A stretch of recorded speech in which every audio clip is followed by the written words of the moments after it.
Hello, everybody. Good evening. I want to thank you all for making it out. It's a chilly night, but it's nice and warm in here. I'm going to talk for a few minutes before we bring our guests out. If it's your first time here, just so you know, this event's sponsored by the Festival of Words. It's a monthly event that happens the last Monday of every month. We feature writers and musicians sometimes, and storytellers, and all kinds of things, and it's a community event. And so your community, I'm really glad you're here. Want to just tell you a few things. I just wanted to mention what a gift it is to be able to come here to Chicory's. I was reminded just a moment ago about how when they first opened, which I think was a couple years ago, they were hammering together tables, and I knocked on the glass and came in and said, "We have poetry readings, can we have them here?" And they were nice enough to say yes. And they open in the evening especially for us, so they really go out of their way. So let's give a hand to Chicory's, please.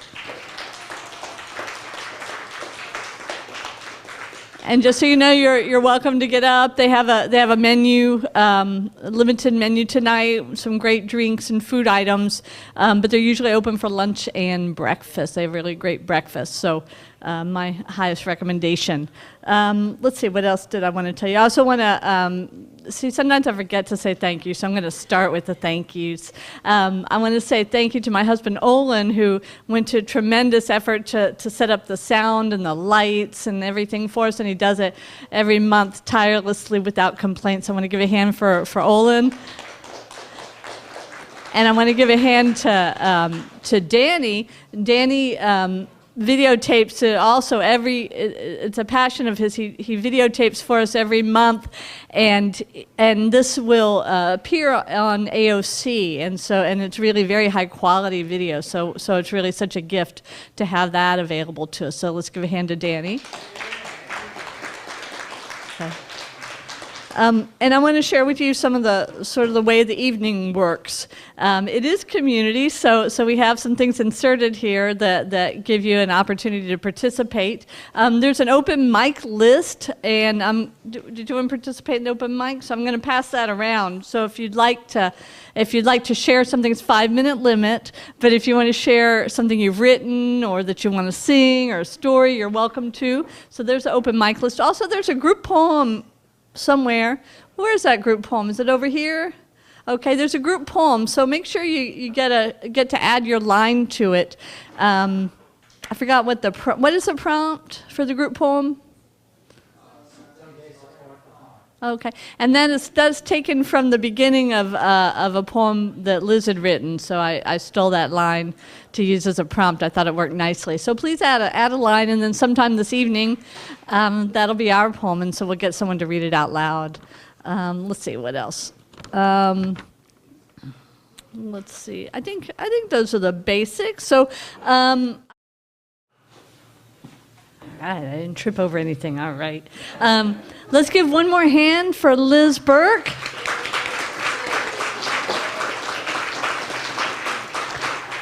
What I should have said at the beginning of the evening, but forgot, was tonight you will also be treated to hear the prose of Sally O'Donnell. She's going to be reading literary nonfiction in a little while.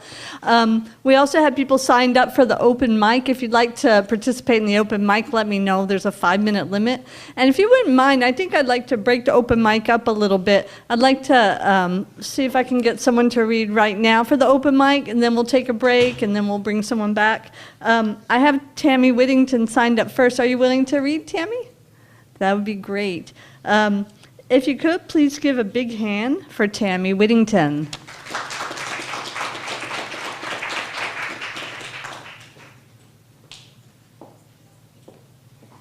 Thank you. This is going to be the first time that I share my poetry with public, so if I kind of stumble, please forgive me. The first one is called Dad. He says they're right before us and dressed in funny clothes. One has a funny hat and breeches, the other has a long dress with many bows. As I gaze into the sunlight to absolutely nothing there, I say, Dad, aren't they funny, especially their hair? We banter back and forth about the people I cannot see, as I hold his hand and watch as he slips slowly into eternity.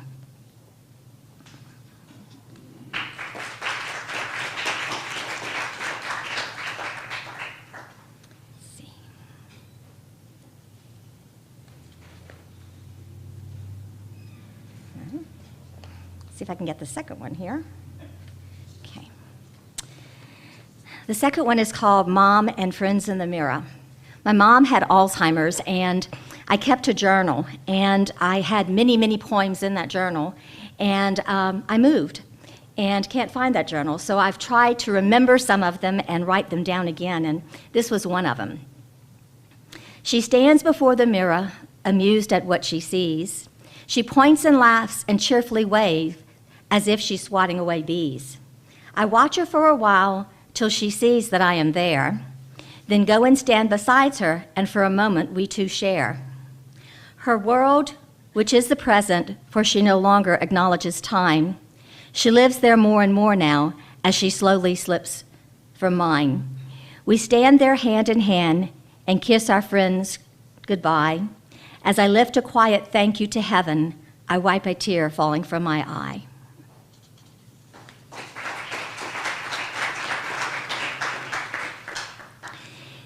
This is one of the first poems that I ever wrote, and again, I lost it and tried to remember it, and I think God was with me because this is one that I fall back on throughout my life. It's called Fear.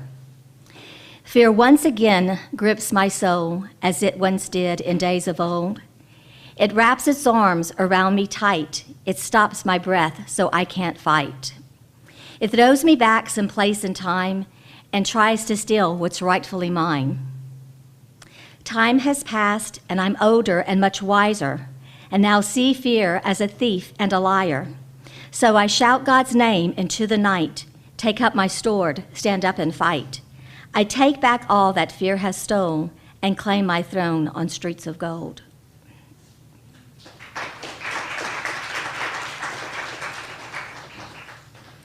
And my last one is called I Saw God Today. I saw God today, though he looked nothing like I thought he would.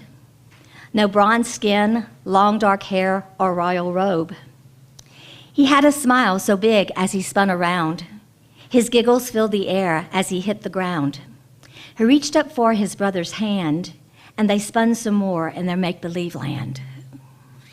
Thank you.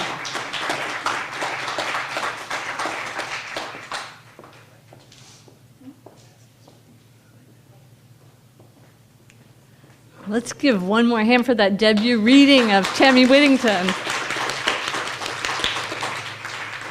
It makes me really happy when people give their first reading here, and I think I hope you felt this appreciative audience.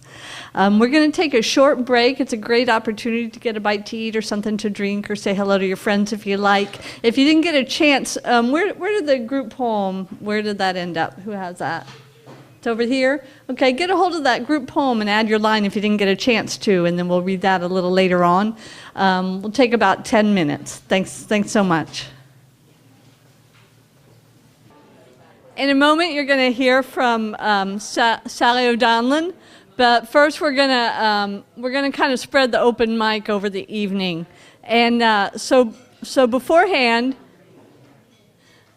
we're going to have a short presentation by Carol Rice. She also has some poetry books with her, but she's going to read a few poems to share. Please help me welcome Carol Rice.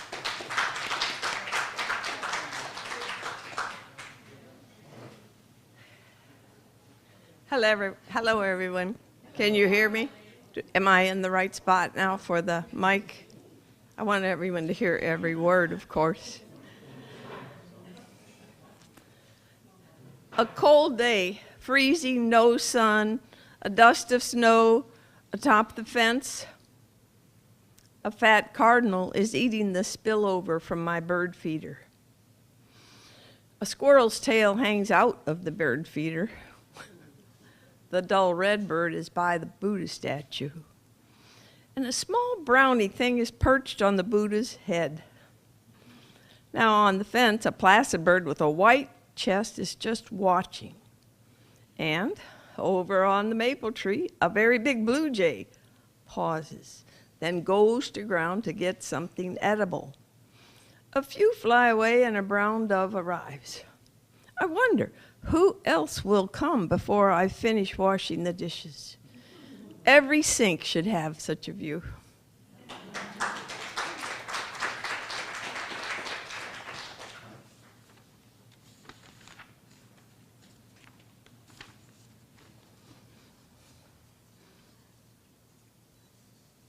I've been thinking a lot lately whether every poem should have a title or whether the first line should be the title, and I still haven't decided. A morning drive to Arnoville, northward on the interstate, in the drizzle from low clouds. Light shone upwards. It seemed to make a hole in the sky.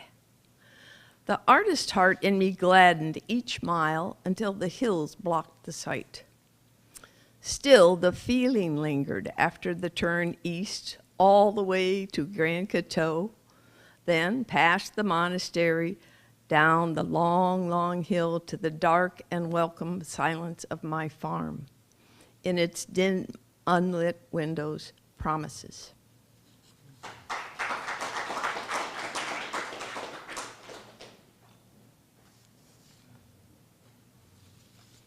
Oh, I love this one. You'll never guess who it's about. There is a small woman filled with unremarkable thoughts, not one original or unremarkable idea. She lives in an unremarkable house all alone and thinks. She also takes out the garbage, gives away furniture, buys more furniture, talks on the phone, gives away clothes and money, buys more clothes and makes more money, talks to the sad and the lonely sometimes. She sweeps and rakes and plants and mows with unremarkable results. She idles away her fears and failures with games and shows and friends and prayer. She tries to figure out black stars and black matter. It gives no feedback. She feels that moonlight gives her strength. And that is how she was before Lord Shiva came one night. And this is how she is even now to this very day, unless, of course, on some unremarkable, absolutely beautiful night, she may have died in some unremarkable way.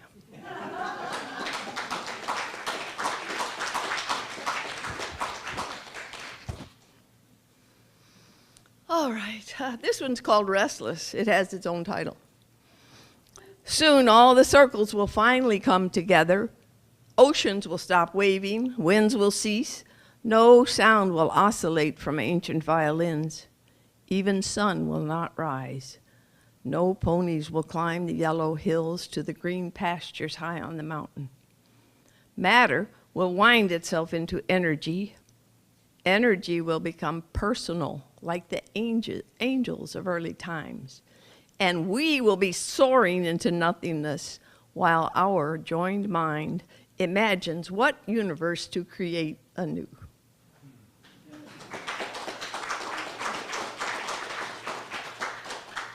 I went to a movie today and it was about a poet who was also, they called him the seer.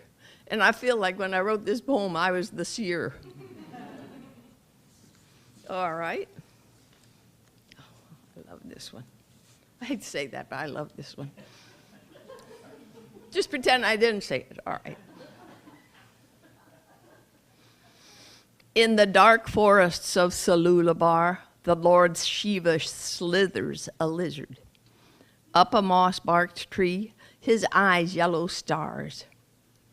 He surveys unseen the teeming rain and all his minions at their tasks. He snaps a beetle in midair and disappears. A small bird, red with green wings, cries an eerie screech and then flies to sit on the water buffalo by the muddy water hole.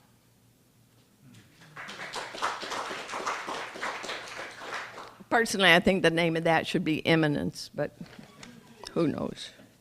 Really, who knows? All right, finally. Oh, I love this poem. I saved it for last. The notes of the song of the wounded one, they float even now in endless destruction, and every broken person resonates to the melody. Among the endless dust of stars and beyond old logic and art, creation en masse sings and will sing until no thing remains. Only the music in the dark corners. Remember then the black cat who came to tend to you? He lingers, the only one who can heal flagrant violations. His song has the aroma of jasmine. This one who cares, who is he? And who am I? We are humming the same tune. My palette is light. What key are we walking in? What gates open ahead?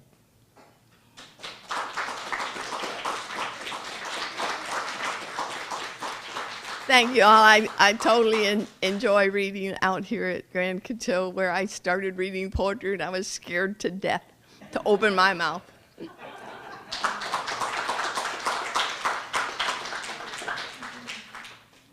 One more hand for Carol Rice, please. And she has been reading with us for a long time and always has something special to add. I appreciate that. In just a moment, we're going to have Sally O'Donnell, but before that, it is a group participation kind of event. Harriet Meyer has agreed to read the group poem, so this is our poem. Please help welcome Harriet Meyer.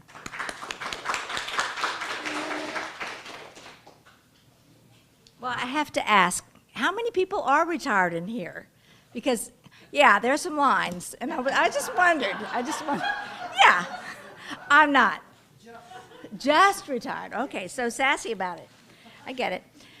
Some days it's hard to find time now that I'm retired. Some days it's hard to find time. I don't know how I'd find time to work before I retired.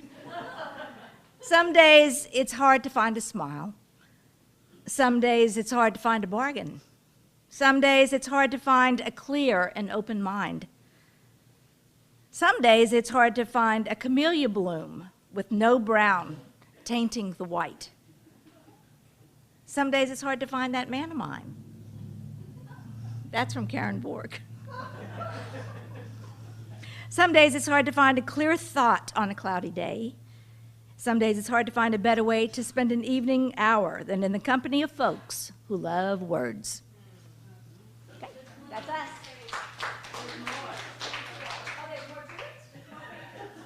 Oh, that was the final line. Okay. Well, we'll have to repeat that. Oh my goodness, it's full of stuff. I thought it was this. Okay.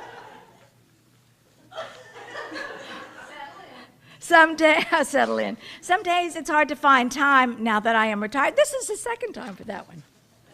Hold on. No. It's this. Okay, some days it's hard to find peace of mind. It's hard to find the beginning of a poem that will be lasting and worthy of a reading to folks. And some days it's hard to find the words to speak what's on my mind. It's hard to find the time to catch up on my reading. Some days it's hard to find enough hours in the day to do everything I would like to do. It's hard to find someone who speaks Chinese with a French accent. Like that. It's hard to find peace of mind. Some days it's hard to find a place to hide. Some days it's hard to find a place to nap. Some days it's hard to find where I put my keys. And some days it's hard to find enough time now that I'm retired. Some days it's hard to find the time to run a warm bath and sink down into the bubbles of an old antique tub. And some days it's hard to find the words we need to encourage a friend that is down. Some days it's hard to find positivity when within our surroundings are negatives, but when we strive to find it, we usually do. And some days it's hard to find nothing. Some days it's hard to find something to say. Some days it's hard to find the rooster, even though you hear it crowing. Some days it's hard to find my pants. And some days it is hard to find the notes I wrote yesterday so I wouldn't forget what I had planned for today.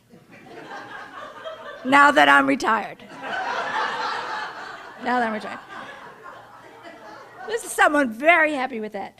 Some days it's hard to find a nice person to have a conversation with, and I'm not sure if this is the end or not, quite honestly, because I have jumbled the pages, so I'm going back to... With finality. And finally,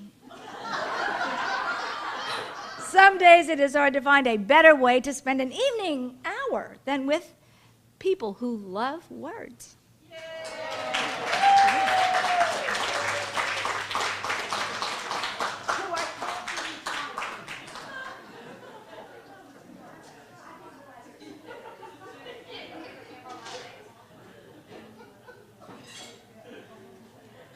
Thank you, Harriet, and thanks to all of you for contributing. All right, and next, we're going to welcome Sally O'Donnell. She was born and raised in downtown Lafayette, but has lived in California and New York State and North Louisiana and New Orleans. She has a checkered educational past and holds an MS in Urban Studies, is ABD in Cognitive Science, and is currently pursuing a doctoral degree in creative writing nonfiction. Sally is a researcher, writer, editor, and activist who has visited almost every parish in the state thanks to her work with organizations such as the Louisiana Board of Regents, the Louisiana Endowment for the Humanities, and the Louisiana Bar Foundation. She is currently an assistant dean of the College of Liberal Arts at UL Lafayette. Please help me welcome Sally O'Donnell.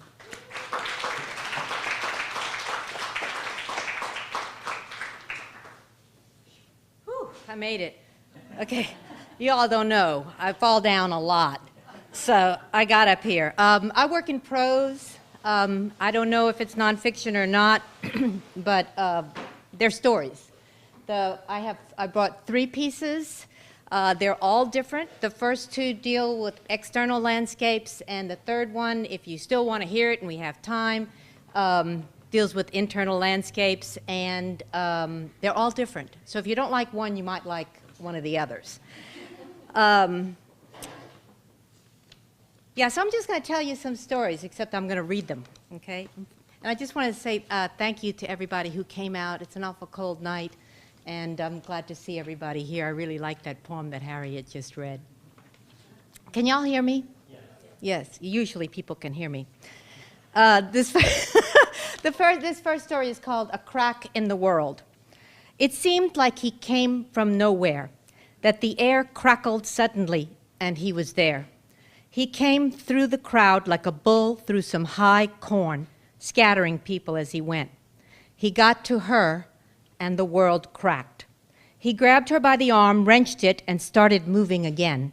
This time, back the way he came out and out the little door in the wall, and she could see the hole he'd created closing in their wake. Outside, the night was clear and cold. Stars shone above, and cars whirred past on their way to somewhere else. Anywhere else, and she wished she were in one of them. Instead, he pulled her, twisting her wrist as he moved toward the street and around the corner. His car was waiting there, and he thrust her in. How does he do that? She wondered. It's like he doesn't have to go through all the steps that other people need, like when he taught her to drive on a curvy road, slowing down on the entry, straightening out inside the curve, then speeding up past the midway point. Lanes were only important if someone else were in theirs. Otherwise, they just slowed you down. The stars wheeled overhead. She could see them through the moon roof. She remembered looking at the constellations with her dad long ago, sitting on a wooden porch. This was different, though the stars were the same. She wondered if they recognized her as that little girl, but she didn't see how they could. That was then, before the world cracked. Everything was different now. They were moving, the car rolling down the street. Her head throbbed and she realized she was bleeding below her left eye. When the throbbing turned to stinging, she knew that she was crying. Otherwise, she would not have known. Now that they were in the car, he was calm. He didn't speak. They rolled past other cars, filled with carefree couples and laughing teenagers. They rolled past storefronts whose threshold she'd crossed countless times. They rolled past a policeman and she almost cried out, but he looked at her and her blood ran cold. The policeman would never have heard her and may not have cared anyway. Time had slowed and she started counting her breaths because she wanted something to cling to, something that would tell her that this was really happening but that she was still alive. She made her breaths deep and slow to quiet her nerves, and it worked somewhat. She counted 27 breaths before she figured out they were heading for the thruway. Then her even breathing broke, grew ragged, and the stuff inside her head began to spin. She almost laughed then, but she couldn't quite remember how. Jefferson Street led to Route 167, and next came a right on Interstate 10, heading east toward Baton Rouge. The new road wasn't completed yet. Barricades blocked both interstate lanes past Cecilia. The barricades had not stopped them before, and they didn't stop him now. Up on the bridge in progress and speeding along now, no traffic or passersby to contend with, no folks in other lanes. The night was dark and bright with stars. The air was crisp with early winter. She could see clearly. Down the fledgling interstate to Butte La Rose and off at the makeshift exit there. The gravel road they landed on stretched almost 18 miles ahead to the tiny town of Krotz Springs. The Atchafalaya River ran not far away, and a smaller spur, more like a path, cut off to the left heading toward it, but petering out about 100 yards before reaching the bank. An elevated board road took over at that point, spare and utilitarian, purpose-built by some big oil company. The catwalk took up that final 100 yards and culminated in a broad board platform opening like a landing pad above the sprawling river. Along the way, the catwalk spanned swampy wetlands, a fantastic ecology of all things living and some decomposing. Catwalkers could move silently through the swamp above it all, emerging through final stands of cattails and wild Louisiana iris, and step onto the platform, into the sunlight, or the moonlight playing on the water, depending on the time of day. The two of them had camped there often, hiking down the creaky catwalk. They'd rolled out their sleeping bags, lit the lantern and the stove, put together s'mores, and ate them, laughing, while the moon beamed down low upon the river, and fog rose in wisps from the dark water. Not this time. This time, he took the Butte La Rose exit and passed the cutoff for the spur, continuing down the curving gravel road lined on either side with small drainage canals. They traveled miles and saw no one, no company men, no happy campers. It was Friday night, the sky was clear and the air was crisp, and no one had business there. The gravel crunched beneath the tires as they rolled and rolled. When the tires stopped, so did the car. He was still calm, but now he spoke. "Get out of the car," he said. "Take off your jacket. Now, your shoes." "I love you," he said. Then he reached over, closed the door she'd gotten out of, turned his car around on the narrow road, and rolled away. She stood there and watched his tires send up little puffs of gravel dust in the moonlight. When she could no longer see his tires, she watched his taillights bouncing down the road. When he rolled around a curve, she couldn't see him or his taillights anymore, and suddenly, she was alone, really alone, and cold, really cold. She stood there and breathed in the night air. All had been quiet inside the car, but this was a different world. Outside the car, she stood there and breathed and waited and listened to the night sounds of the swamp. The swamp is a noisy place, and she found herself standing right in the middle of the cacophony that is South Louisiana at night in a swamp. But she was miles away from someplace that was miles away from help. Picture her, if you can, alone on a gravel road in the midst of a cold winter swamp late on a Friday night, barefoot. But she was out of the car and out in the world, surrounded by living things. And her breathing was slow and deep.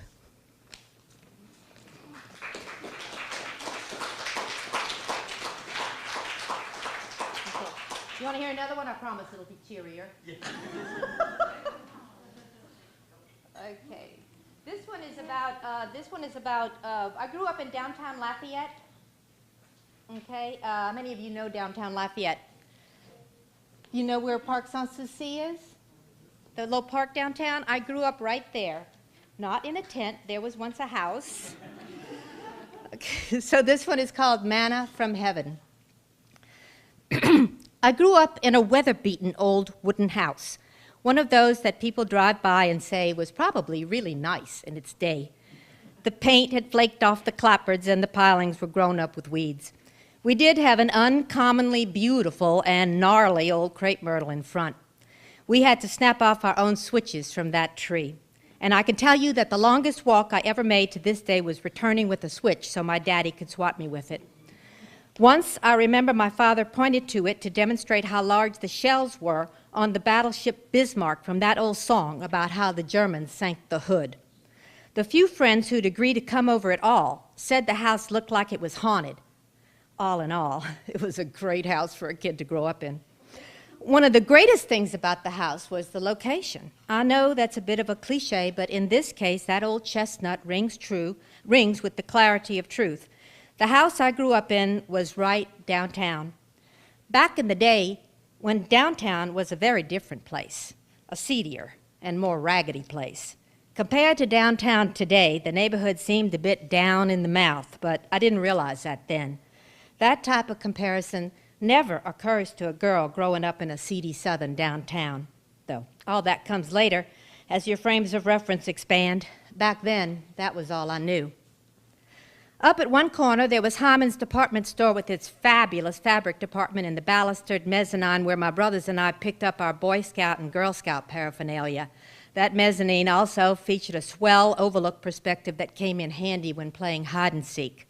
Opposite was Hyman's food store, where all the black women would come on their weekly shopping trips, parking on the curb outside my house and leaving their little ones behind in the cars.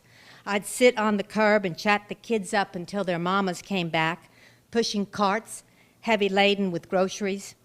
Rising from the curb, I'd introduce myself to the ladies and offer to return the carts, which offer they'd always take me up on. Down at the other corner was the local pub, a corner dive run by a man named Mr. Frank.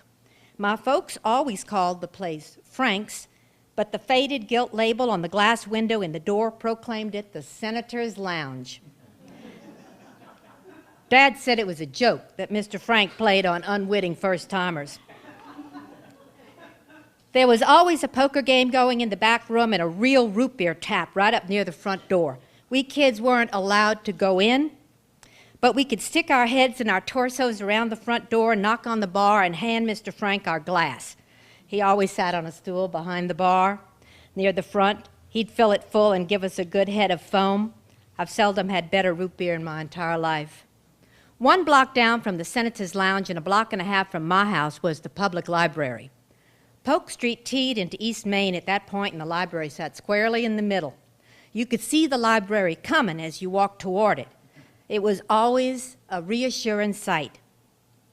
Inside was a large WPA mural covering the entire upper half of the wall in the large children's reading room. That mural fairly writhed with workers forging iron and hammering spikes and shoveling coal, all of them larger than life and looking down on you as you read. It was a thing of wonder. Having a library in the neighborhood was also a thing of wonder, and we kids spent a whole lot of time there reading books and looking at pictures of the pyramids and other old images through the viewfinders. My mama always said it was better than a babysitter and cheaper. Through the parking lot directly across Polk Street, which ran in front of my house, was Jefferson Street, or Main Street, as we called it. If you walked through the parking lot and turned right, you'd first come across the barber shop. Then, next to that, was Red Gardner's newsstand. My brother and I spent lots of time in there reading magazines and comics off the shelf and keeping out of the heat. Mr. Red never fussed at us or chased us out. He knew our daddy, and we'd run into him there, too, as often as not. If you turn left coming out of the parking lot, you'd see Antlers Pool Hall. In those days, Antlers was a real pool hall, the kind kids and ladies just did not enter. But they had the best chili and cheese dogs in town, and we'd wait outside while my dad went in and ordered them for us sometimes. He'd carry them out, and we'd sit on the curb and eat them right there. Years later, when I was at university and Antlers had been retrofitted as a fern bar, I would go in and drink 25-cent martinis. It seemed a classy place, but I could see the vents above the stage where the office was and where my dad had told me the bookies would keep watch out for the police raids that occasionally occurred. Main Street between Vermilion and Congress was the official domain of my daddy's downtown cronies. They'd hang around smoking guitars and talking, I'm sorry, you don't smoke a guitar, smoking cigars and talking about politics. I don't know how any work got done in those days because there they'd be almost any time you'd wander into that stretch of real estate. Occasionally my dad or one of his buds would sidle up against a timber light pole to scratch their shoulder or their back, and they would say the craziest thing, "God bless the Duke of Argyll." And they'd fit that right into whatever the rest of the conversation they'd been having was about. No one found it strange, and they all did it, and I puzzled over that for my entire childhood. Years later, in college, I found the derivation of that strange expression. But that's a story for another day. All of these places and events were good things to grow up with. But the really best thing was right next door to my house. In the center of a large open lot was a Black Baptist church. Off in the corner of the lot was a small house. The preacher was a farmer who lived out in the parish, and he'd come into town on Saturday afternoon bringing his wife and his 2 kids with him. They'd all stay in the little house next door. The boy was my brother John's age, and the girl was about my age, so we had a little extra companionship every weekend. We hit it off like blazes and always had a great deal of fun. That big white church was the most beautiful building I had ever seen. In those days, there wasn't a lot of air conditioning, and summers were darn near as hot as they are now. The church was raised up on piers off of the ground and had been constructed in such a way that whole panels along the sides could be thrown open like doors. This meant that the pews and the people in them were on full display. In front, facing Polk Street, was a largish vestibule-type outcropping that jutted out from the rectangularity of the main hall. Huge cypress French doors opened off of 3 sides of this vestibule, and steps led down to the street on all 3 sides as well. It was a marvel. Once my brother Ben had been bathing in our clawfoot bathtub in our single bathroom that overlooked the side of the old church. The Baptists had opened up the baptismal pool and were busy dunking some newly saved congregationist. Ben stood up on the edge of the tub and looked out the bathroom window just in time to see the fellow go under, the preacher holding him fast by the collar. "Mama, Mama," he called out, "come quick! They're drowning him! They're murdering him! Call the police!" Of course, those panels were thrown wide open and Ben was screeching to beat the band. So all the Baptists heard the hoorah and looked up toward our house where the little naked white boy was looking out the window and yelling. My mom had to wrap Ben in a towel and cart him away from the window while my dad went out to apologize. Our neighbors were real neighborly about the whole episode and laughed with my dad on their steps. But the memory that comes back to me the most strongly about that church and my Sundays growing up next to it is of a different sort. Those Christians were emotional and sincere and knew how to talk in tongues when the Spirit took hold of them, which is a wondrous thing to experience. I highly recommend it.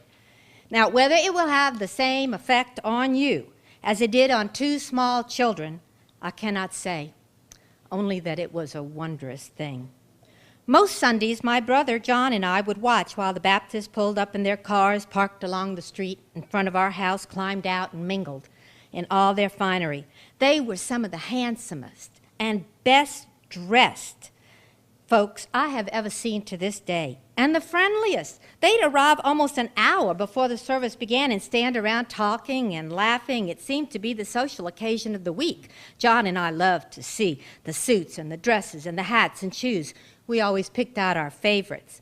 Finally, the bells would toll and the folks would climb those 3-sided steps and take their places in the pews.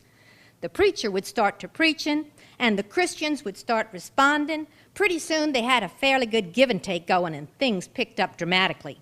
Before long, one pretty woman would stand and sway, overcome by the Holy Ghost. She'd start crying out in a language unlike anything this little Catholic girl had ever heard.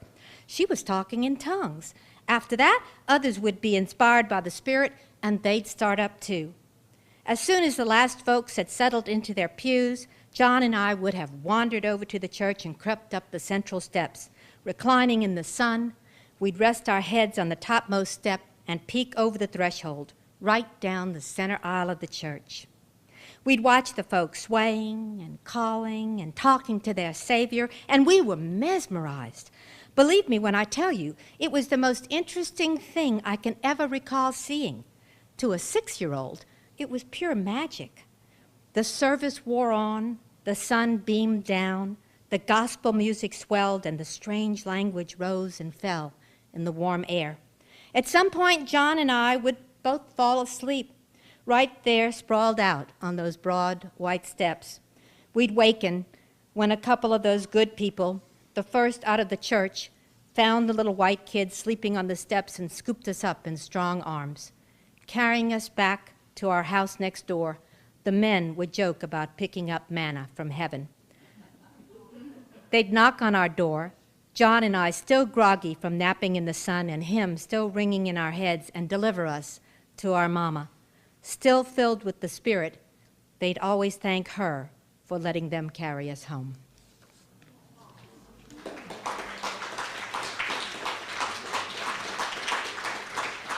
Am I time up? Is that time up? I have a short one. You want to hear one more short one? This is a little bit of a fantasy, and I wrote it for like a piece of flash prose, okay, which means very short. I think it's like 350 words. It's called Dost Thou Art. I seem to have a lot of religious titles on it. She closed the book, placed it on the table, and finally decided to walk through the door. She knew what was on the other side because she'd put it there herself. Earlier today, the young delivery man from the mortuary had rung her doorbell and handed her the cardboard package containing a heavyweight baggie half filled with the powdery remains of her mother. She tipped the fellow awkwardly, not knowing the protocol, and carried the baggie over to the kitchen table where she'd set the crystal canister special bought for this purpose. She'd known today would come, and when she'd seen the canister on a flea market shelf 2 years ago, she'd picked it up, turning it over and over in her hands. Helen, her mother, had come up and admired it. Helen had always known that she loved crystal. She had bought the canister and saved it in the built-in hutch that was filled with other pretty things she seldom used, and there it had sat until today. These last few days had left her feeling strangely adrift. Helen had died suddenly and peacefully in her sleep at the age of 95. One morning she had gone in to rouse her mother before she left for work, and Helen just didn't wake up. There had been no illness or trauma, and they had gone to visit a public garden the evening before. Helen always had to get out of the house. Even at 95, she hated staying cooped up. Most evenings, she drove home after work and picked Helen up at their house, and they found something to occupy Helen's restless mind. That was their routine, no matter how tired she was, but it had become second nature by this time. Helen had lived with her for almost 20 years. During that time, her child had grown up and left home, and her marriage had ended. She was pretty sure that Helen had something to do with both. Not with her child growing up, they all do that, but with her leaving home so soon. But Helen had that effect on people. You couldn't be right around her because she was never wrong, and you couldn't be peaceful at home because she always had to get out of the house. So every day they had found something to do, she and Helen, and every day she felt a little bit less in touch with the person she used to be. She had settled into a relatively new routine in which she worked and slept and drove Helen around. And it really wasn't so bad most of the time, now that she'd gotten used to the routine and had quit railing against it. In fact, now that Helen's death had knocked their routine off kilter, she had begun feeling adrift, as if she had lost her tether, as if she didn't know what to do with herself anymore.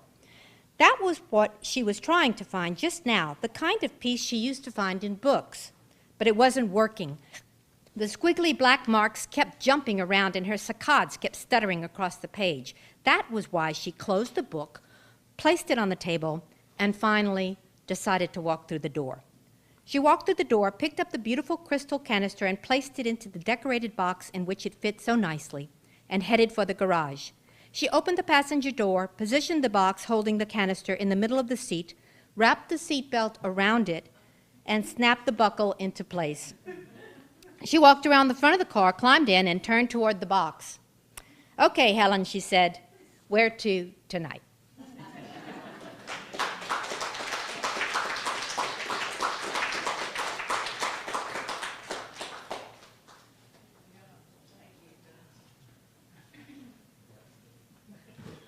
One more hand for Sally O'Donnell. Woo-hoo! Okay, I'm the last part of the open mic. So I'm going to do something unscripted, which I don't usually do. I'm just going to tell a story. So, and some of you may have already heard it, but you just get to hear it again. So this is kind of a story about Facebook and a story about images. Oh, I need someone, would you time me, please, to make sure I don't go over 5 minutes? Just go like this when I have 2 left. All right, thank you. So in 1987, I was in the Peace Corps in the Central African Republic, and I made friends with a family, the Hamad family. They were Muslims, and I became friends with them. So I took some pictures, and then I gave them copies of the pictures. And then after I did that, of course, they let me take more pictures. They let me take pictures of anything I wanted. I could take pictures. First I did the formal pictures, right, in their best clothes, but then I took pictures of them cooking and ironing, and they let me take pictures of Ramadan, which really, I said I wasn't going to respect their holiday, and they're like, "Oh, no, you have to do that," and they dragged me to meet the Marabu, and he said, "Oh, yeah, you got to take pictures of Ramadan." So I had all these great pictures, and you know, my goal was very selfish. It's like, aren't these cool? I pretended I worked for National Geographic magazine, you know, getting these rare pictures that nobody had ever seen before, and I was really proud of, because they were very photogenic people. And so, okay, so I left that time. I kept in touch with the Hamads. There were 3 sisters, Zenaba, Awa, and Dana, and I lost touch with them eventually.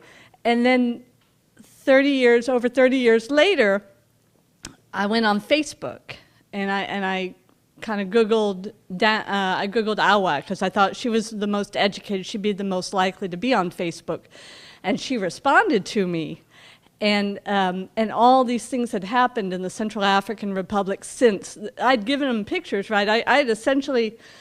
This was a time and a people who didn't have cameras, and they didn't have phones at that time in the 1980s. So these photos I took, for my selfish reasons, became their family album. And so it became meaningful to them. Well, a lot had happened in that time. There was civil war. There were combats between the Christians and the Muslims, although it was actually against it was really about natural resources, and their neighborhoods was destroyed, and they lost all the photos, and a couple of the members are in refugee camps. They're in refugee camps now. So I gave them their photos back. I scanned them and put them online, so they got their photo album back. One of the people, her name is Dana. She was the youngest sister, and I found out that she had passed away. Anyway, so I'm talking to Awa on Facebook, and then somebody, and all these Muslim people jump on and like all the photos. I don't know who they are. And then somebody comes on and they're like, "Oh, my sister, I have lost you after all these years, and you're back, and I'm crying tears of joy." And I just assumed that was spam. I'm like, "Oh, no, already." And then he said, "Oh," and then Awa came on. She goes, "Oh, no, that's Dana's son." So then I accepted the friend, and it turns out, so Dana, she had a son. This is a photo of him, and Dana had apparently died when he was only 4 months old. So the only photos he has of his mother is when she was 11 years old. So anyway, I thought it was, so anyway, we connected. Olin and I went to Africa in November, as you may know, and we flew over to Senegal and visited the children. The children live in Senegal. Their mother, Awa, lives in CAR, but I think she brought the children to Senegal because it's safer. And then he is the cousin of her children. He was raised by Awa, by his aunt. So we got to meet the family. There were five children. I'd never met them in our lives, but they welcomed us like they'd known us our whole lives. And what's amazing to me is the power of these images that were just, I was having fun, but they became very important. And how Facebook can be a really positive connection. And now I get all these communications on my phone all the time from Facebook, in French that I have to figure out. and the children, one by one, they would come on Facebook and they would introduce themselves and tell me whose child they were. And it's a fascinating connection to me, these people that I really am just meeting, but I knew their parents, and it was so important. So anyway, I just wanted to share that story. Thank you for your patience.